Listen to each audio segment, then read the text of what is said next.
yung pinaka-rotating punay. Pasukan kasi ng ano ng karayom kaya ako nag-stock. Pero yung ibang parts niya po okay. Good day guys, another day, another video na naman tayo. So for today's video guys, ito stock up na high speed gagawin natin. So kung bago ka pa lang dito sa aking channel, pwede ba ako makahingi ng support sa iyo? Pa-subscribe and pa-like na rin po ng aking channel. Salamat, para updated po kayo sa mga susunod nating video. Ito guys, tuloy tayo. Stock up na high speed. Ito ang ire-rescue natin dito sa tahian ni nanay. Bali ito guys ay medyo matagal na rin na makina. Gagawin natin, stock to. Ang sabi sa atin ng customer ay matagal na daw hindi ginagamit. So check natin. So dito guys, napansin natin pag ganitong stock, ang unang-unang tatanggalin natin guys yung positioning finger para ma-clear natin kung saan ba nag-stock, sa taas ba o dito sa baba. So iyan ang first step na ginagawa ko pag yung stock up, para ma-determine natin kung saan tayo magbabaklas. So dito tinanggal ko yung karayom, yung positioning finger. Yan, yun yung mga number 1 na tinatanggal pag yung halimbawa gantong stock ang makina. So dito sa part na to guys, nakita natin yung rotating hook ang may problema. So wala nang problema dun sa taas. Dito na tayo magpo-focus sa rotating hook, kung ano nangyari dito. Ayan, umiikot na siya guys, so hindi na siya stock. Pero yung rotating hook, yun ang nag-stock. So possibility dito may umipit sa loob.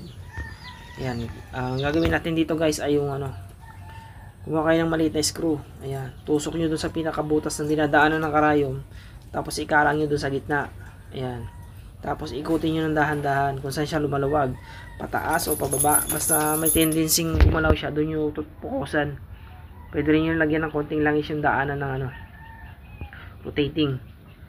So ang advice ko sa inyo guys, huwag nyong pwersahin, dahan-dahanin lang. Makukuha yan sa sa dahan-dahan. Huwag nyong madaliin, baka maputol yung pinaka gitna nung rotating hook, mas lalo kayong mapatagal. So dito guys, ayan, gumalaw na siya. So ayan, nakita natin yung naging problema niya. Ito, napakita ko sa inyo kung ano yung cost ng pag-stock ng makina. Ayan, andyan pa guys sa loob. Ayun, yung karayom na naiwan. Ayan yan ang umipit doon sa pinakadaanan, sa release ng daanan ng rotating. Ayan kaya nag-stock siya, hindi siya makagalaw. So ayan ang ginawa natin, natanggalan natin yung bara. So ngayon ibabalik na natin siya. Yan, ibabalik natin yung positioning finger, tapos mamaya ita-timing natin kung nagbago yung timing niya. Kasi possibility ito nagbago to kasi naputulan to ng karayom, tapos naiwan doon sa pinaka loob ng rotating. May possibility na mawala sa timing. So bihira naman yun na mawala, pero check na rin natin kung number 1, bakit nagbali. Baka nagbali kasi baka nabubunggo na niya yung karayom, kaya nagbabali na. So yun ang i-check natin after nating mailagay itong positioning finger dito sa rotating hook. Mamaya na tayo mag-timing sa taas pag naibaliktad na natin yung makina.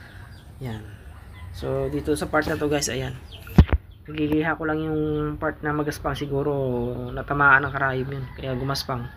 Ayan, so okay naman mamaya doon tayo sa taas, ita-timing natin. Yan, yan, tanggalin natin yung pinaka plate tsaka yung ngipin para timing natin siya ng maayos. Ayan guys, ayan, tatanggalin natin yung So dito guys, natanggal ko na yung ngipin saka yung plate, tina-timing ko na. So ayan guys, ayan, bago nating timing ngayon. Ayan, bagsak ng karayom, pag-angat ng karayom, pagpasok ng rotating hook. So dito guys ay may mga video na rin tayo. Ito guys ay madalian lang na glips ng pag-timing. Ayan, pag-akit ng karayom, papasok yung looper, ay yung hook, yung pinakatuka. So ayan, okay na. timing natin bago. Babalik natin yung ano, ngipin, tapos iti-testing natin mamaya. Balik natin lahat, tapos iti-testing na natin para kung goods na ba yung gawa natin. So dito guys, iti-testing naman natin kung okay na yung gawa natin. So yan guys, kuha tayo ng retaso, tapos pasadahan natin kung okay na siya. Yan, layo natin yung video para makita natin kung ano. Ay, hindi pa pala nakakabit yung belt. Kakabit muna natin. Tanggal nga pala yung ano, belt. So yan, kakabit muna natin siya kasi tinuwad natin yung makina kaya natanggal yung ano, belt. So ikabit lang natin. Yan. Ayan guys, so tinetesting na natin siya dito sa telang gawa ni nanay. Bali, ang gawa pala ni nanay dito guys is yung mga ano, uniform ng mga banda. Yung maraming kolorete, maraming ano sa burluloy sa ano, mga gilid-gilid, yung mga pambanda na uniform. Tsaka ibang mga ready ano, yung mga customized na mga ano, damit ng mga pang sagala. Ayan, mga ganun ang gawa ni nanay dito. So testing naman natin dito sa Makapal kasi naggagawa rin siya ng ano, uniforme ng mga ano, mga security guard, mga uniforme ng uniform, basta mga ibang klase ng uniform na gagawa sila. Ayan. Testing natin medyo makapal siya para pag yung gawa ni nanay is makapal, maraming problema. Ayan. Okay na guys, goods na. Palike naman dyan sa mga mabot sa lahat ng video natin. Guys, thank you very much.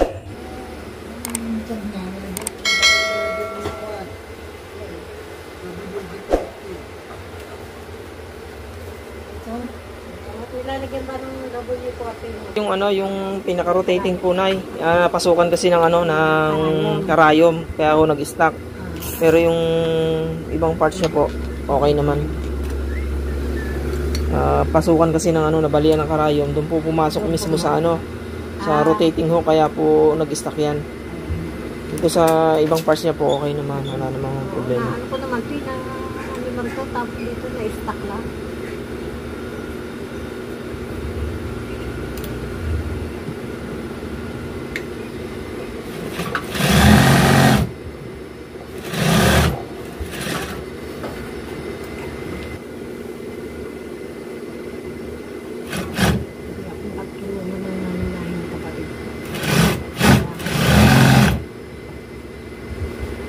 Bigat mo ganito, ano?